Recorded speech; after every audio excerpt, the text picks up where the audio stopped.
محمد اللهم صل على محمد وآل محمد وعلى آله الطيبين الطاهرين المعصومين المنتجبين الذين أذهب الله عنهم الرجس وطهرهم تطهيرا اللهم صل على محمد وآل محمد. أما بعد، فقد قال الله تبارك وتعالى في كتابه المجيد وقرآنه الحميد وقوله الحق: أعوذ بالله من الشيطان الرجيم، بسم الله الرحمن الرحيم. كافها يا عين صاد ذكر رحمة ربك عبده زكريا صدق الله العلي العظيم. صلوا على محمد وآل محمد. اللهم صل على محمد وآل محمد.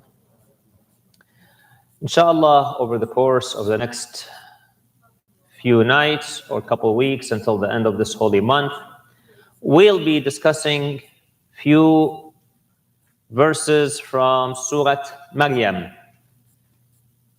chapter 19th of the Holy Quran, containing several wonderful stories of Prophet Zacharias, and then the birth of Yahya, John the Baptist, and then moving on to Maryam or Mary and her wonderful stories in the Holy Quran. After that, we will touch upon the story of Ibrahim alayhi salam, and some of the other prophets that are mentioned in this surah. We will take a break for 3 or so nights, which will be the nights of the Shahada of Imam Amir al-Mu'mineen Ali ibn Abi Talib salawatullahi wa salamuhu alayh. And we'll dedicate those 3 nights for Imam Ali salamullahi alayh, and then we'll resume with the discussion of Surah Maryam, insha'Allah. So, the beginning of the surah starts with alphabets.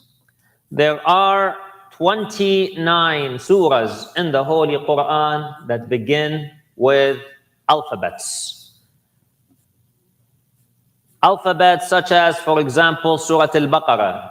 If you look at the beginning of Surah Al-Baqarah, it says, Bismillah ar-Rahman ar-Rahim, Alif, Lam, Mim. You have some other surahs like Surah Sad, starting with Sad. Surah Yasin, starting with Yasin. Surah Taha, starting with Taha. So, this surah also begins with some alphabets. And they are Kaf, Ha, Ya, Ain, and Sad.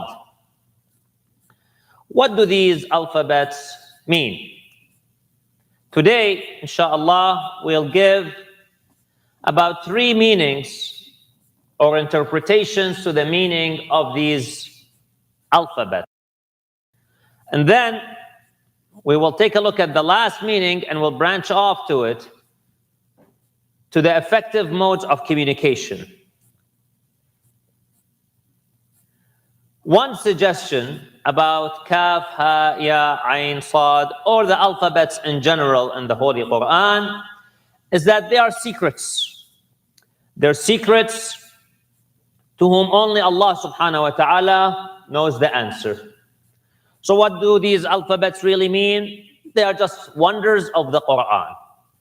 It's to tell people that no matter how advanced you might get, something so simple like the alphabets may get you and keep you at wonder. It's kind of a realization to humanity that don't feel invincible with all the discoveries that you make, with all the power that you attain. It is sometimes something simple that can take you down. A human being who could be very powerful, very mighty, a small parasite can bring him down to earth. It is narrated that a man by the name of Al-Ma'mun Al-Abbasi, he was the son of Harun al-Rashid, the Abbasi caliph. The Abbasis established a very big dynasty, and their capital was the city of Baghdad in Iraq. Al-Ma'mun al-Abbasi was the man who, with his own hands, killed Al-Imam al-Rida alayhi salam, poisoned Al-Imam al-Rida, our 8th Imam alayhi salam. His father Harun al-Rashid ordered the imprisonment and the poisoning of the father of Imam al-Rida, Imam al-Kadhim alayhi salam. And Ma'mun's daughter, at the command of her uncle, Ma'mun's brother, Al-Mu'tasim, she poisoned Al-Imam al-Jawad. So you can imagine what a family it is, mashallah, father, son, and granddaughter. So here is how things are working with this family. This Ma'mun al-Abbasi was quite mighty, quite powerful. Yet the story goes, one day he was with his entire army, with his big army, and they were standing there at a place that is just like a lake, and he sees a fish that is coming out in the water. He says, I want you to fish this fish for me. I want to eat it. As they were catching the fish, it splashed water on him. And he felt unwell. He's like, I'm getting cold now all of a sudden. Because of this water that was splashed on him, he develops a fever, and that fever kills him. So here is a mighty man who killed his own brother to become the Khalifa. He killed Imam al-Rida alayhi salam. حاجي تدون تفضلون بالميكروفون ويانا اي ما يخالف رحم الله انت خاف يعني محاضرتين صوتي. So he killed al-Imam al-Rida alayhi salam. He killed his own brother to become the Khalifa, yet it's just a matter of some water being splashed at him that brings him down to his knees. So sometimes it's something that you don't even think about. It's the little things that will get you. And Allah subhanahu wa ta'ala may be hinting towards this. Look at this great Quran, but it still contains some secrets. And it's the alphabets that you may not be able to understand. So that's one interpretation, that they're just wonders that people don't quite understand. Second interpretation is that those who are challenging the authenticity of the Holy Quran, people at the time of the Holy Prophet sallallahu alaihi wasallam were challenging, is this Quran authentic? No. They were saying the Prophet himself came up with it. He wrote it himself. He's a great poet. He's a magician. And they started giving all these names to the Prophet sallallahu alaihi wasallam. These letters at the beginning of the Holy Quran suggest that, listen, all you guys who are challenging the authenticity of this holy book, if you're claiming that Allah did not reveal this book, fine. What is the book made up? Words. What are words made up of? Letters. Okay, so these are the letters. Alif, Lam, Mim, Kaf, Ha, Ya, Ain, Sad, etc., etc., etc. Use these letters and try to come up with something as magnificent as the Holy Quran. Good luck. Go ahead. This is like, for example, you coming to a very wonderful painting, and you come to the painter and you say, you know what, that's something simple. I could have done this myself. Like, okay, well, you really think so? Like, yeah, definitely. That's nothing. I could have done that. I could have done better than that. Like, okay, well, here are the tools. I use this brush. I use this paint. There you go. Take the tools and come up with something better than this, as you claim. So another interpretation is these are the tools of this holy book. The alphabets are the tools.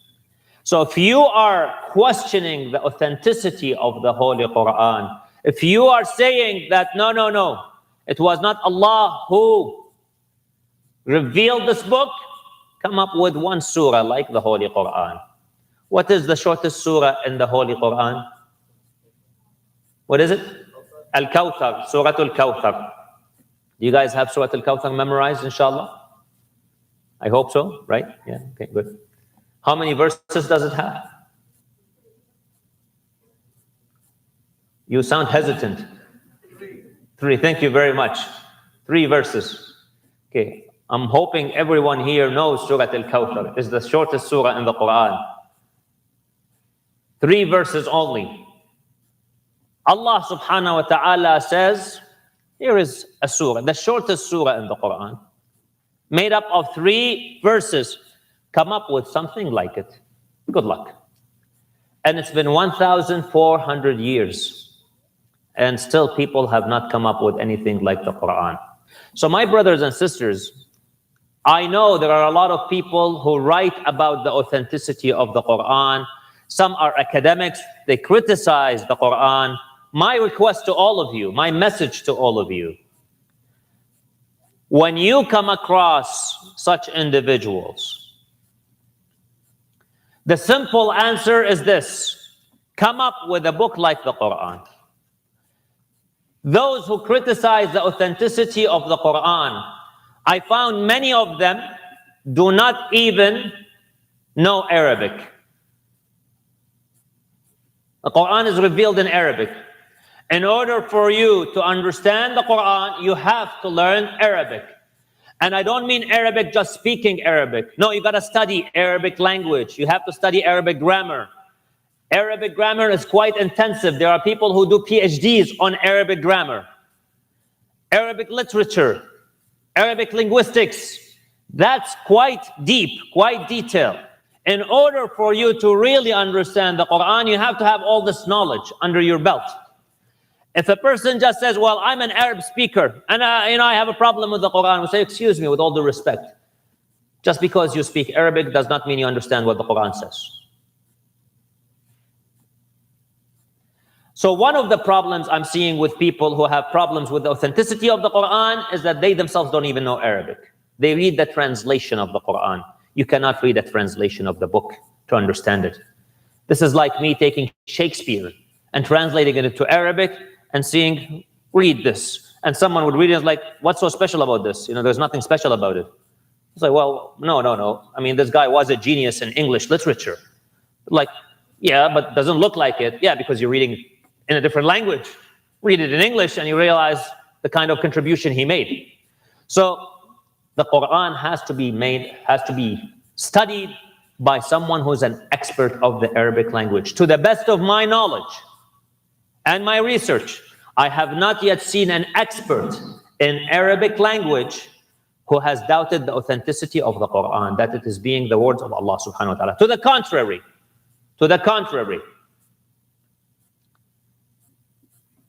I attended a lecture 21 years ago by a professor of Arabic language at the University of British Columbia in Vancouver, Canada. Professor Hannah Kassis, who he himself was not a Muslim. He said in his lecture that if I take a look at the Quran only as a book of literature, I can prove that it is a book that was revealed to the Prophet Muhammad from God. This book is not a book that was dictated by Prophet Muhammad sallallahu alaihi wasallam himself, from himself. He did not write it himself. He did not compose it himself. It was revealed to him, and he passed that revelation on to the Muslims. It is Allah's words. That professor is a professor of Arabic language and Islamic studies. And that's one example of the many examples of professors who have studied Arabic and studied the Holy Quran and came to the conclusion this is not human words. The other problem with some of those who criticize the Quran is the simple fact that Quran says, come up with a surah like it. It's been 1,400 years. In fact, let me tell you something. At the time of the Prophet Muhammad sallallahu alaihi wasallam, the Arabs were well versed in poetry. It was their peak of their poetry. They were so good at it. Quran came to challenge them. So a very easy way for those Arabs who were against Muslims, against Islam, a very easy way for them to destroy this whole religion is to do what? What do you think? What is it? Exactly. Destroy the Quran. Come up with something like the Quran. Why would Quraysh, for example, have to fight many wars against the Muslims, prepare an army? They fought the Battle of Badr, then the Battle of Uhud, then the Battle of Khandaq, and they continued to fight against the Muslims. Why bother? Just hire a couple of excellent poets, people who are really, really good in Arab language, literature. Tell them, listen, guys, just finish this. Let's get this business out of the way. Did they do that? No. They just were incapable of doing it. So that tells you that Quran is indeed God's words. So next time, whenever you are hearing doubts about the Quran, that Quran propagates this, the Quran is this, go ahead and ask for answers, because there are answers. You may not know them, but there are there. So just go ahead and ask. Don't believe all this nonsense about the Quran and the attacks against the Quran. It is the book of Allah subhanahu wa ta'ala, and it has a great power. I remember many times, not just once, I have been invited to churches where I go and I talk about Islam. Usually when I'm invited to churches, I start my discourse with recitation of few verses of the Holy Quran. And after completing my recitation, I do the recitation first in Arabic, and then I translate it. And I've had this happen more than once, where a person would come to me after the lecture and say to me, Sheikh or Imam, I did not understand a word of what you read in Arabic, but I found it moving. I swear, this is the words they have. I found them moving.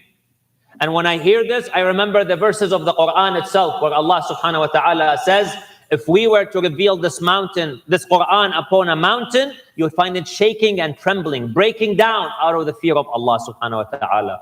So if a mountain can break down from the greatness of the Quran, rocks, what about a human being who's got feelings, who's got understandings, who's got emotions? Obviously they'll be moved. So a second interpretation of these alphabets at the beginning of the Quran is that they are the tools for this wonderful book. If you ever doubt the greatness of this book, fine, take the tools and come up with something like it.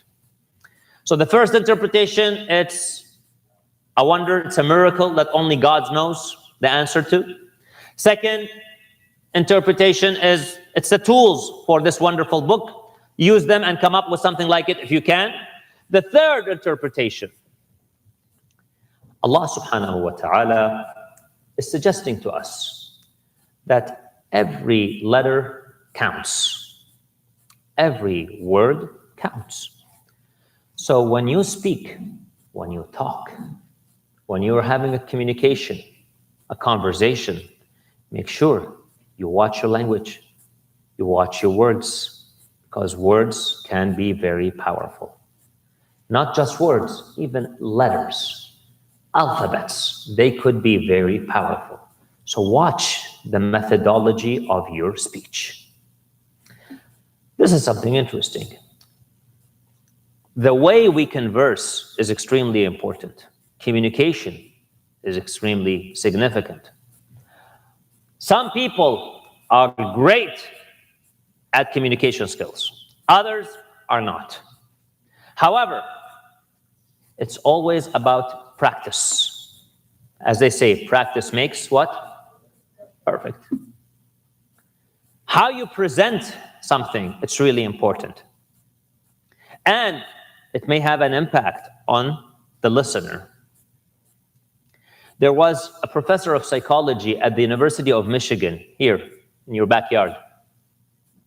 But this was back in the 1950s. Dr. Dorwin Cartwright. He wrote a paper back in 1951 about the effective modes of change. Interestingly, in that paper back in 1951, Dr. Dorwin Cartwright says sometimes the language you use may have an impact on people. For example, if you want to induce change into people. And that's a great thing. Great leaders want to transform people. They want to transform their followers. They want to change people. But how would you feel if someone came to you and says, I would like to change you? How would that make you feel? I am here to really change each and every one of you guys. How would that sound? That may not resonate well with some people. Change me? Why? I'm happy the way I am. I don't want you to change me. No. I'm okay the way I am.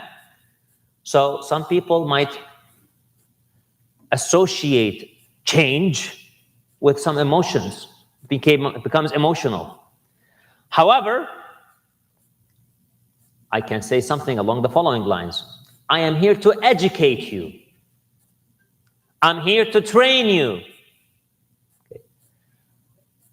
People are more susceptible to being educated, trained, as opposed to being changed.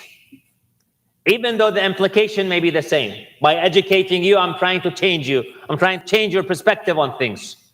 I'm trying to transform the way you think about things. I'm training you. I'm educating you. But the language makes a big difference, doesn't it? It's how you present it, how you talk about it. So brothers and sisters, this is really important. It is said, that his teeth are falling out. That's in the dream. He wakes up and he calls upon some people. He's like, who knows how to interpret dreams? You know, I had this kind of bothersome dream that my teeth are falling out. Who knows how to interpret dreams? So they bring someone. He said, like, I know how to interpret dreams. Okay, how do you interpret this dream? He's like, this is such a bad dream, Your Majesty. Terrible, terrible. What do you mean? Good Lord, what's happening? Like, you know, your whole family is going to die and you're going to live alone for the rest of your life. What?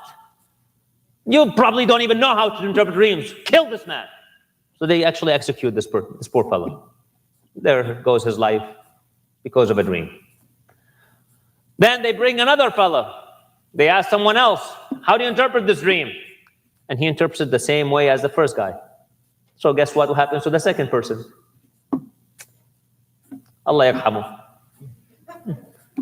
His life is also gone. They bring several.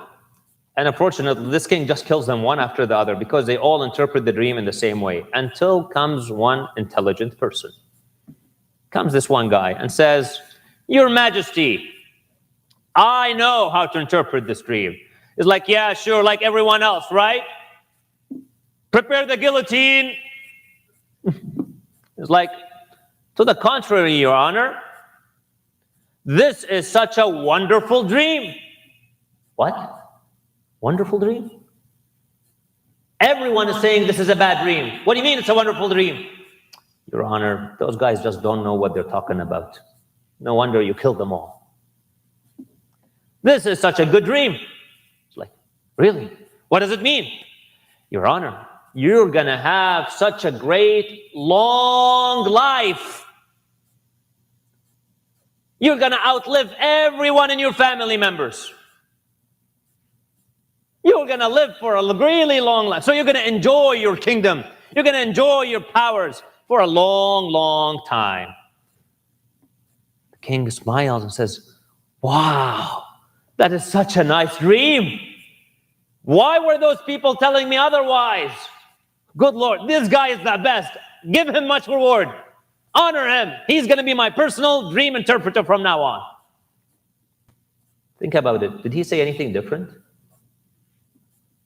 But you see the presentation? The first group, and this is a true story, by the way. This was a true story. It happened in history a while back. The first group of interpreters, how were they looking at it? They were looking at the negative end of things. That, you know, you're going to live alone for the rest of your life. All your family members are going to die, and you'll live alone. And what a negative way of thinking about things. What did the other guy do? Exact same thing, but he twisted it to the positive end. He told him, you know what? You're going to outlive your whole family members. You're going to enjoy your kingdom, your power, your monarchy.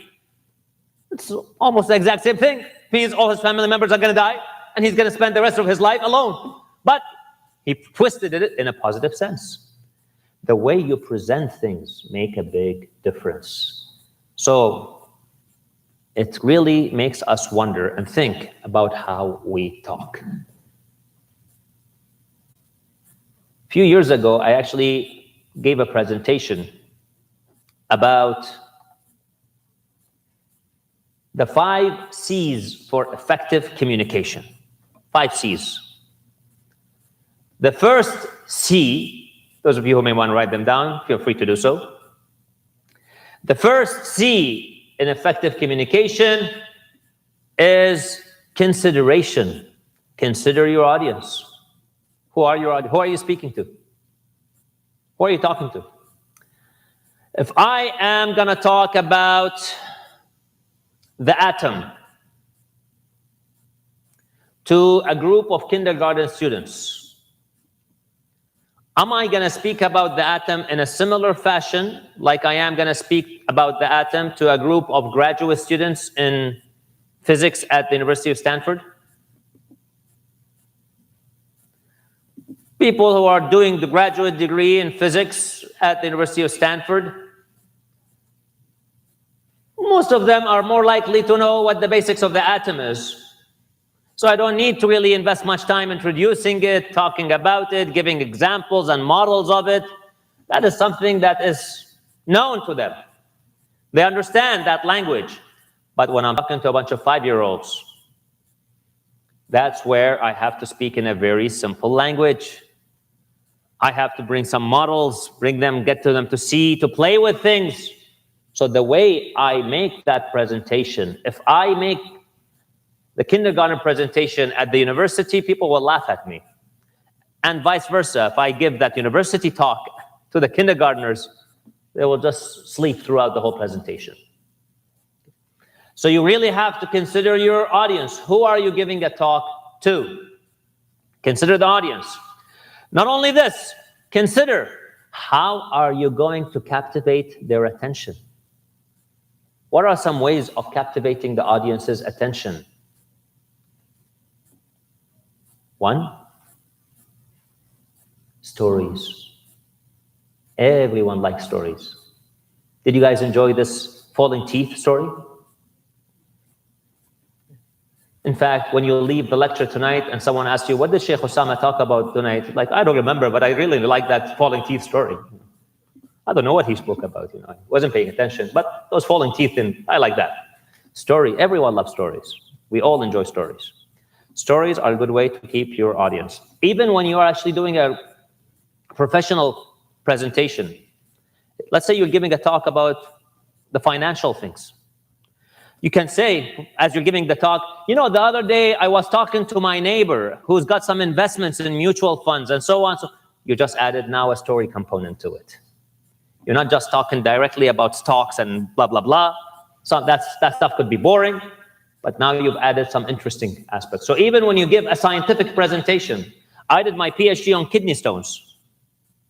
And I remember once giving a talk to a bunch of scientists about kidney stones. And I threw in a story, a communication I had with another graduate student at the time, whose father had kidney stones. And so she was telling me, a colleague of mine, about how difficult, how painful it was for him to experience kidney. It's just a personal conversation, but it attracts people's attention because now it becomes something like a story. It's not just data, facts, data, etc., etc., etc. So stories are really good ways. Second, humor.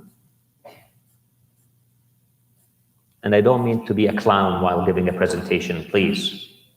Don't come with a red nose and a bushy hair, but rather add a sense of humor to your talk. Humor is wonderful, but you gotta calibrate it. Okay, not too much, not too little. Seasoned, just like salt. Gotta make sure that it's just right. So a little bit of humor attracts people's attention, and they really intrigue their curiosity towards your talk. All these are factors to consider when you're giving a presentation. Another thing to consider, what am I doing right now? To some of you. Eye contact. Exactly. Make sure you develop eye contact with people. You know, sometimes when I'm sitting in some majalis on the pulpit, on the minbar, and there are some Husayniyat where I visit, mashallah, they're big and they become populated quite quickly. So people start sitting to the sides of the pulpit, you know, like underneath. And this is a high pulpit. Every now and then I actually poke my head just from there. I'm like, yeah, sir. And the guy was like, it's just to remind this gentleman who's sitting right there comfortably, or maybe he's trying to sleep comfortably, thinking that, you know, the sheikh is way up there, he's not going to see me. I'm just reminding him that, by the way, I'm keeping an eye on you too. So make sure you pay attention to what I'm saying. Okay. Eye contact is extremely important as well when you're giving talks. And therefore, have you had cases where people just pick up their thing and they go like this? And this is the talk I want to give about. Has this happened to you? Like, are you talking to me, or are you talking to your paper or your notepad here? Who are you talking to? So talk to the people. They want to see you talking to them. Eye contact. So these are some of the modes of consideration. So first of all, C for consideration. You have to consider your audience. Second, consider what tactics are you going to use. It's just like, for example, when I'm giving a talk about the atom to the 5-year-olds, I got to consider what techniques am I going to use to keep them entertained. I have to think about this. I can't just walk into the classroom and I'm like, you guys, you know, something really small, you know, that's the atom. They'll be like, yeah, okay, yeah. And 5 minutes later, they're all playing something, whatever it is that they're playing. You got to consider how you're going to present your talk. What are the effective means of presentation? Okay, so that's consideration. Second, you got to be critical. And what I mean by critical is to have content. I'm critical of your content. What content am I presenting you? Is it something good? Is it something useful? Is the audience going to leave the talk tonight gaining something? Inshallah, tonight when you leave, let me know if you've gained anything. I'd be curious to know. Or you tell me, Sheikh, you know, a wonderful talk, but I really have no clue what you were talking about. Okay. I would also like to know, because it means I did not deliver the content that I want you guys to understand in a pretty good way. So be critical. You have to be critical. You got to have some content. You got to have some value at what you're delivering. Third, C stands for concise. Be concise. I mentioned this last night, kind of briefly, when we had the Q&A session. We've had this case several times, you know, especially during Q&A sessions. It's time for a Q&A. We only have 1 hour or 30 minutes. And this person stands up, holds the mic, and starts talking for like 10 minutes. Talks for 10 minutes. And the Q&A is only for half an hour. He's already taking a third of it. At the end of the 10 minutes, you say, so brother, what's your question? You're like, well, I don't have any question. I just wanted to mention this comment. Well, thank you very much. You just took a third of the whole Q&A session, and you don't even have a question to ask. May Allah bless you. Okay. Have you had such cases? Some individuals who want to say something to you guys, and they go on for like half an hour explaining a concept that could be explained in 2 minutes. I mean, it's understandable. It's good. I mean, if you just want to vent when you're having an issue, that's a different story altogether. You just want to vent to someone. That's perfect. It's a dear friend. You start talking to someone, and I don't mean the taxi driver is a dear friend to whom you should vent about your entire problems, like some people do. Okay. It's someone whom you actually trust, and you just want to talk about your, that's no problem. I understand that part.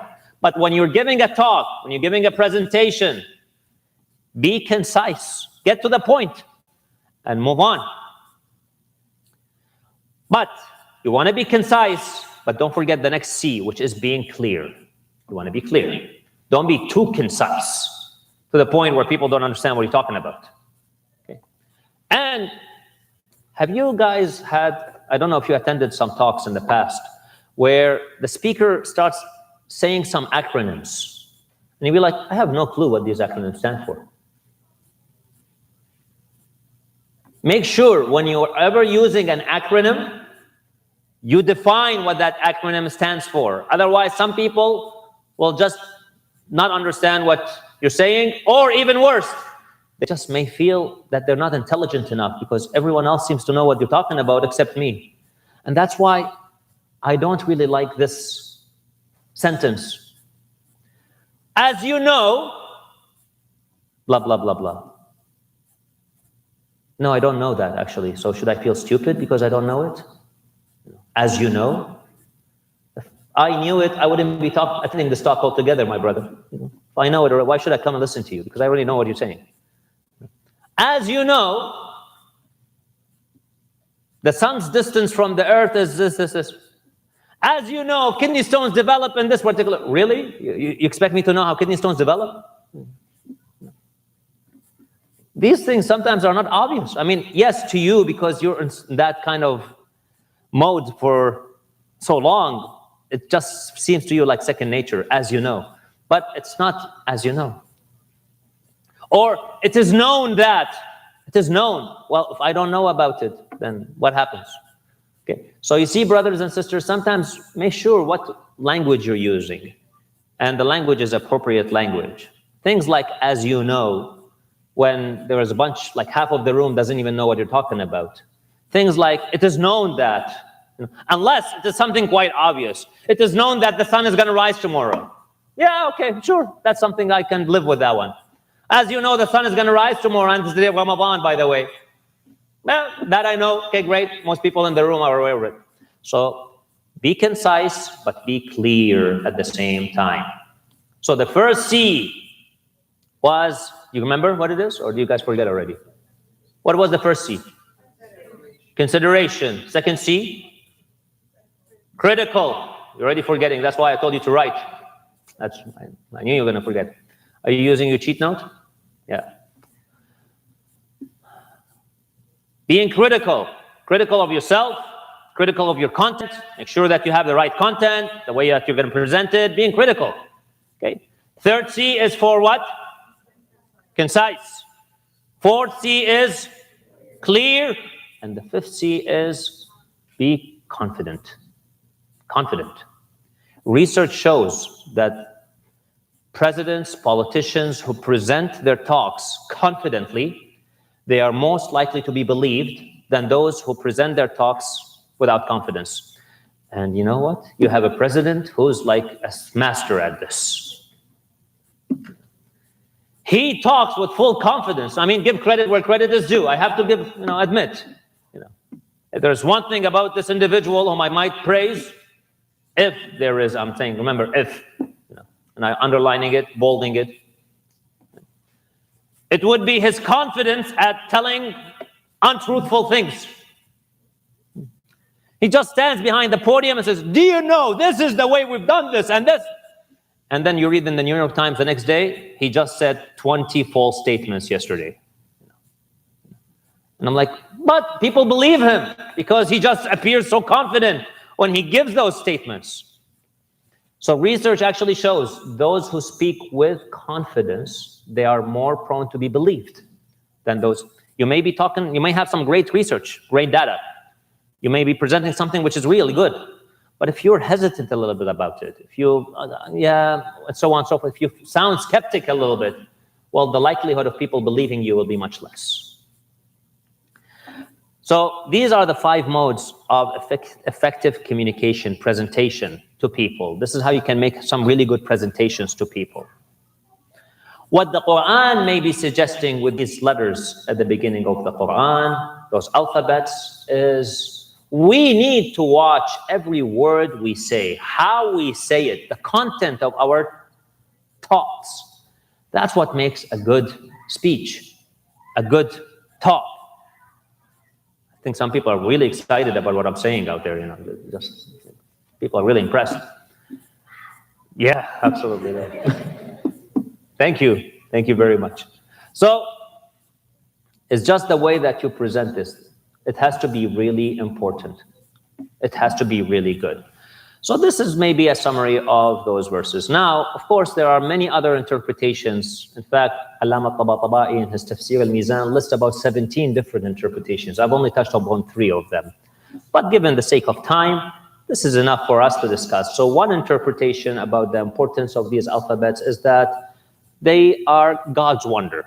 We don't really understand them, and that should remind us of how insignificant we are. Sometimes the simplest of things keep us held back or keep us amazed.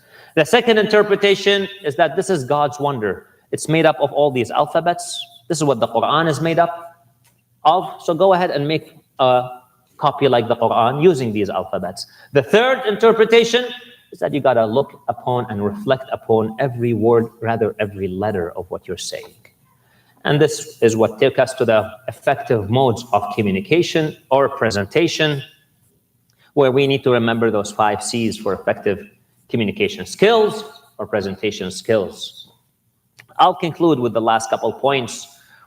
When you want to have a meaningful conversation with someone, avoid complaining. You know, some people are just so pessimistic about life. So how's it going? Oh gosh, look at this weather, it's just so terrible. Good Lord, it's so hot these days and it's the month of Ramadan. Why couldn't this heat come to us after the month of Ramadan? And like, good Lord, man, you know, you want to hear to someone talking like this? Just be optimistic a little bit. If you have a problem, just keep them to yourself. People don't like to listen to your problems. It's very sad reality. People don't care about your problems, you know, because they have enough problems of their own. Unless you have a dear friend of yours, again, who you want to vent out to, that's understandable. He or she will listen to what you're saying.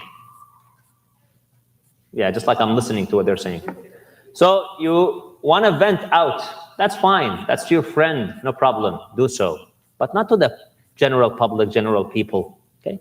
Second thing is avoid gossiping. Gossiping. That is a habit that we need to grow out of. Did you know this girl? You know, did you notice her bag? Did you see the bag that she was carrying today? My gosh, you know, that bag is $300. Blah, blah. Who cares? Okay, I mean, big deal. Move on. Okay. How meaningful is that conversation? Okay. So gossiping, avoid gossiping. Nobody likes to listen to people talking about someone else in a negative way behind their back. Because guess what? The minute I turn my back, what's going to happen to you, to me? This person is going to talk about me in a similar way. So avoid gossiping and engaging in gossiping, especially in this holy month of Ramadan. In this month, we need to train ourselves to avoid such conversations, but rather to have meaningful conversations. Things that will produce some meaning. Something will benefit us in dunya and in akhirah. That's what we really have to focus on. Inshallah, tomorrow we will continue with our discussion about Surah Maryam, and we will commence in the talk about the second ayah of the surah, which speaks of Prophet Zakaria, alayhi salam, or Zacharias, and a prayer that he made, asking Allah for something. What is that prayer? How did he make that prayer? What did he ask for?